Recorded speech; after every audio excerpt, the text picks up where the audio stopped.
Plus চিহ্ন দিয়ে গোল করার প্রসেসটা মোটামুটি তোমরা সবাই জানো। আর সেই গোলের লাইন বরাবর আমি প্রথম স্টেপে ছোট ছোট 3টা ফুল করে দিয়েছি।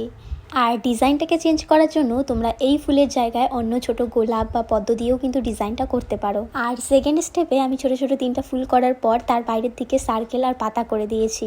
তো এটা আমি কাটওয়ার্ক হিসেবে করব বলেই ডিজাইনটা এভাবে করা। আর তোমরা ভালোভাবে খেয়াল করে দেখতে পারবে আমি গোলের লাইন বরাবরই কিন্তু এই ডিজাইনটা করেছি। তারপর সেই কাটওয়ার্ক বরাবর আমি বর্ডার করে দিয়েছি। আর গোলের ভেতরের দিকে যে ফাঁকা জায়গাটুকু ছিল সেটাতে আমি বেসিক একটা গ্রিডের ডিজাইন করে দিয়েছি।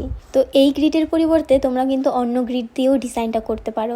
তো এভাবে অল্প অল্প করে চেঞ্জ করলে তোমাদের ডিজাইনটা কিন্তু একদমই অন্যরকম হয়ে যাবে। এরপর গোলের বাইরের দিকে আরেক সাইডে ডবল করে লাইন করে দিয়ে আমি আরকা করে দিয়েছি। তারপর গোলের ভেতরের দিকে যে গ্রিডের ডিজাইনটা করেছি প্রথমে সেটা ফিল করেছি, তারপর এক এক করে কাটওয়ার্কগুলো ফিল করেছি। তো ডিজাইনটা কিন্তু আমার বেশ পছন্দের। তো আগেও কিন্তু এই ডিজাইনটা আমি অনেকবার ট্রাই করেছিলাম। তো তোমরা চাইলে এটা হাতে নয়তো পায়েও কিন্তু এই ডিজাইনটা করতে পারো। আর ডিজাইনটা তোমাদের কেমন লাগলো অবশ্যই জানিও।